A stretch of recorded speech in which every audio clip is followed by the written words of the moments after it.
தமிழ் கதைகள், தன்னம்பிக்கை கதைகள். ஒரு வியாபாரியின் கதை. அவன் ஒரு வியாபாரி.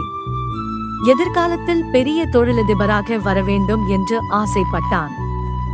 ஆனால் சரியாக திட்டமிட்டு செயல்படாததால் அவன் பெரிய நஷ்டத்தை சந்திக்க நேர்ந்தது. மிகுந்த கவலையில் ஆழ்ந்த அவன் வீட்டுக்கு செல்ல மனமில்லாமல் ஊரை விட்டு ஒதுக்குப்புறமாக இருந்த ஆற்றங்கரைக்கு போனான். அங்கே மெல்லிய நிலா வெளிச்சத்தில் ஆற்று மணலில் அமர்ந்து நினைவுகளை ஓடவிட்டான்.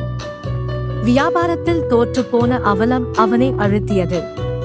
பங்குதாரர்கள் எப்படியெல்லாம் தனக்கு துரோகம் செய்தார்கள், நம்ம வைத்து கழுத்தறுத்தார்கள் என்று எண்ணி எண்ணி வேதனையில் மூழ்கினான். தொடர்ந்து எப்படி வியாபாரம் செய்ய போகிறோம், குடும்பத்தை எப்படி நடத்தப் போகிறோம் போன்ற எதிர்கால கவலைகள் வேறு ஒரு புறம் எழுந்து அடங்கின. இந்த சிந்தனையினாலேயே அவன் வழக்கே அவனை அறியாமல் ஆற்று மணலை துழாவி கைக்கு தட்டுப்பட்ட சிறு சிறு கற்களை எடுத்து ஆற்றில் வீசிய வண்ணம் இருந்தது. இப்படியாக அவன் அன்றிரவு முழுதும் அங்கேயே அமர்ந்திருந்தான். பொழுது விடிய ஆரம்பித்தது. வெளிச்சம் பரவியது.